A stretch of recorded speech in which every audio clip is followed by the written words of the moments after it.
Bisona bino tout réduit la spiritualité na nini. Na kendaka l'église. Point. Et, n'est-ce pas que l'église, tu t'attends maintenant que, un, n'a pas mon âme. Deux, donc il doit remettre un gars, à cause d'un gars, papa, moi, je dis que, ça doit être.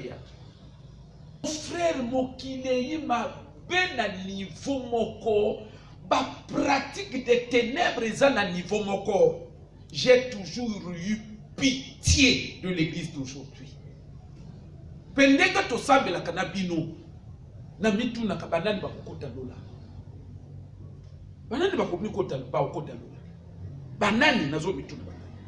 Lo les habitumba, il y a un camp adverse, il y a un camp ennemi.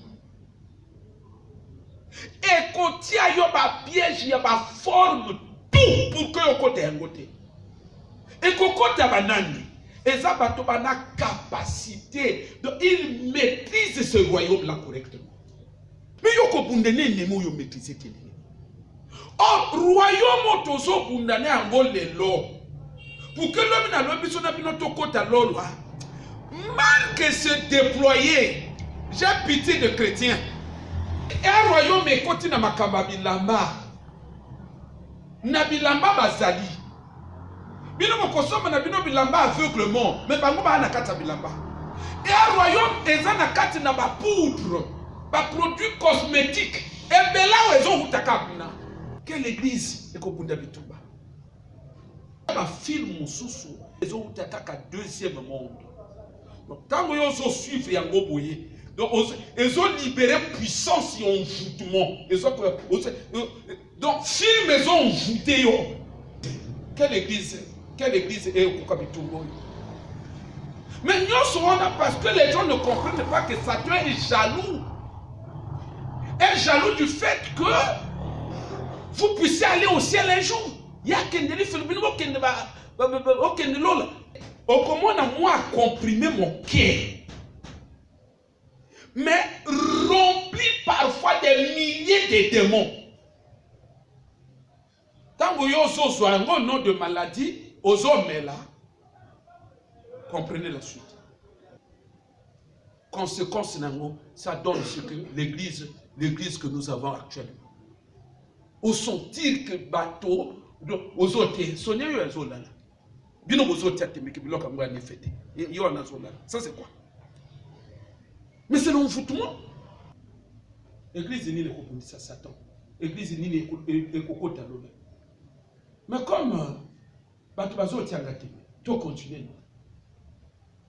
Yo kanisi comportement il y a l'église actuelle un comportement normal. L'église a perdu ses repères. Et c'est ce qui fait que Bonzambe tout même yamabe et ont bima normal na ba mutu abato. Quel royaume toi na ngobitu? Quel royaume? Mon abiloka koliawa pour la plupart. Il y a des biloko normal était. Angwa na tanga na mona bato ba okima ba vaccin. Na l'église en tout cas ba river yepé. Vous okima vaccin pourquoi? Hein? Vaccin na biloko biso to lio, il y a quelle différence? Non, nazo tout na vaccin na biloko biso na bino to lia bazandu na quelle différence? Et mon tozo bimsango différence est ailleurs. Vaccin na biloko to soma na ba produit pharmaceutique. Ayo comment ki mango pona ba pesa comme vaccin. Mais biloko wana na ba pharmacie tozo mela kango tous les jours. Nyoso wana eza ba semence royaume wana piki na kati na ba vie ya bato. Et vous voyez comment ces semences résistent à l'évangile. Yo pasteur on va dire toi qui est mouillé. Mais tu sens mon temps piqué. Ces trucs-là réagissent. Mais le diable sait ce qu'il fait. L'église a l'élo. Na match pas sérieux. Na film pas sérieux. Mais qui est sérieux dans ma camarade? Qui pense même à cela? Venir à l'église, ça devient fardeau. Est-ce que méditer la Bible, les gens y pensent? Ils continuent même à y penser. Est-ce que les gens, est-ce que l'amour même de l'évangile, l'amour de Dieu, est-ce que ça existe même dans les cœurs des gens? na Bible maboko kena sambela, tu t'es trompé du monde. Ce que oyo Satan fando, ba satanisme fando, oya mokili, ya mokilité. Nazolo bana nazo senga na ndeko moko, zwa conscience. Au bon de monter mes frères. Mais aux ala passe parce que biloko a déjà ya na kati na nzoto ebele. Nga biloko ba vaccin on a ngala on a kipé en beauté. Na on a kipé en beauté. Bati ata ba dose combien et ko toucher mutu na ngate. Parce que ceux qui ont un mutu spirituel, hein? Un mutu spirituel de fanda. Et que ça le côté.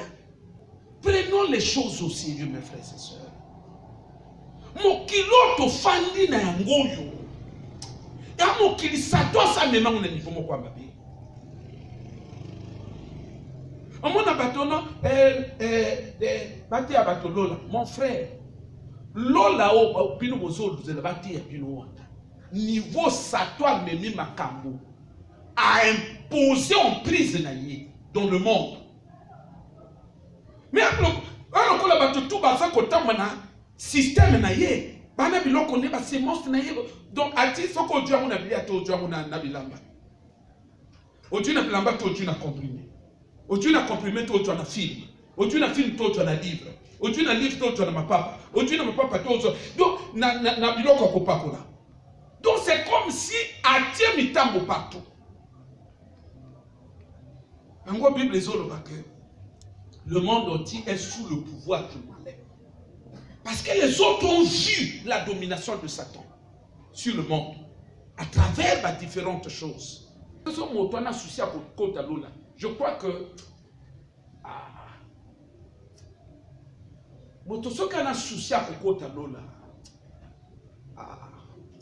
c'est-à-dire que avec des informations comme ça, à se discipliner nani vraiment cassé.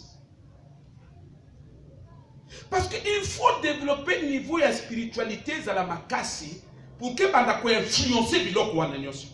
Tu comprends? Amen.